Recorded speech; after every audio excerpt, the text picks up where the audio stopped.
Today's topic is for dads, and this is one that I think a lot of you fathers are going to have to pay attention to because we're going to talk about affirmation. Many dads struggle in giving affirmation to their kids, whether we're talking sons or daughters. So we're in our survival guide for dads, and we're in week number 3. This is our final lesson in this series.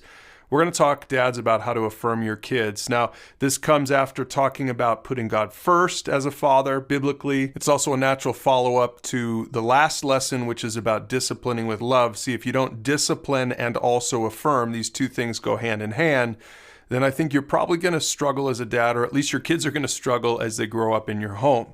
So let's start with this idea, this first thought. God the Father spoke publicly about the Son 2 times in the Gospel of Matthew, and both times it was to affirm him. So God himself is an example of this principle for us. Let's take a look at it in Scripture. Matthew 3:17, at Jesus' baptism, a voice from heaven, God's voice, God the Father's voice, said, "This is my dearly loved Son who brings me great joy." And then in Matthew 17, verse 5, at the transfiguration of Christ, a voice from the cloud said, once again, "This is my dearly loved Son who brings me great joy. Listen to him." Now, this is an insight that really made a difference in my fathering when I first really paid attention to it. The only times we see God the Father speaking publicly about the Son, go ahead and look it up for yourself in Scripture. The only times we see that happening is actually where God the Father is affirming, he's praising his Son. And so here's the point. If the perfect Son of God received words of affirmation from his Father, how much more do our imperfect kids need affirmation from their dads? Ephesians 6:4 says, "Fathers, do not provoke your children to anger by the way you treat them. Rather, bring them up with the discipline and instruction that comes from the Lord." And part of that instruction, if you pay attention to Matthew chapters 3 and 17, part of that instruction is to affirm your kids as a father. Or how about this verse, Ephesians 4:32? "Be kind to each other, tender-hearted, forgiving one another just as God through Christ has forgiven you." Now, this passage isn't specifically spoken to dads, but I think it applies to fathers as it applies to husbands, and it applies to you in all of life. It's not a manly thing to be harsh and mean and brutal. It's actually a manly, biblical, godly thing to be tender-hearted. And certainly this includes being tender-hearted toward our own kids. That would include affirming them, praising them. One more verse from Proverbs chapter 16. "Kind words are like honey, sweet to the soul, and healthy for the body." So dads, ask yourself, do you speak kind, affirming words to your kids, or are you only just a great disciplinarian for them? Now, I know at this point, a lot of you dads might say, look, you don't understand. You don't understand my situation. You don't understand my kids, especially for those of you dads out there who have kids in the teenage years who have really blown it. Maybe they're not respectful towards you. Maybe part of your struggle is you try to discipline them. It's not working well.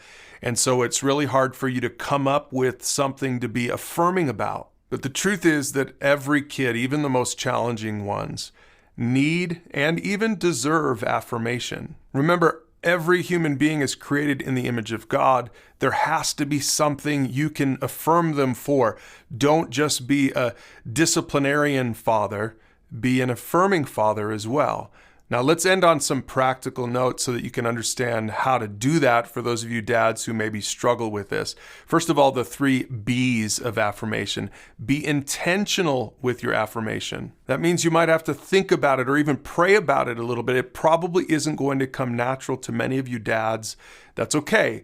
You can be intentional about it, and over time, you can get a little bit better at it. The second one is to be authentic. Don't fake it. Don't come up with false praise, because your kids will see right through that. Think about something you can genuinely affirm your kids for, and then do it. The third one is to be unique. If you've got more than one kid, then make sure that you're really thinking about the individual, something that you can praise in your sons or in your daughters that is unique to each and every one of them. So those are the 3 B's of affirmation. And let's finish with the 3 T's of affirmation. These are sort of adapted from the 5 love languages. First of all, talk Use your words. Dads, use your words to be affirming. Secondly, make sure to affirm them with your time. Spend time with your kids. And this shows them that they matter to you and that they have value and worth in your eyes. And then finally, and this might be a little bit weird for some of you dads if you're not really good with touch, but hug your kids. Break down that barrier with appropriate physical touch for your kids. They need it, whether they're 5 years old or 15. So those are the 3 T's of biblical affirmation. And remember these 2 lists. In fact, talk about it with your men's group or with your mentor right now as you get a little bit better at principle number 3. Affirm your kids. Remember, dads, your kids desperately need it. They want it. Even if they don't act like they want it from you. So talk about this one along with so many other conversations to sharpen your biblical masculinity. Find it all at pursuegod.org/men.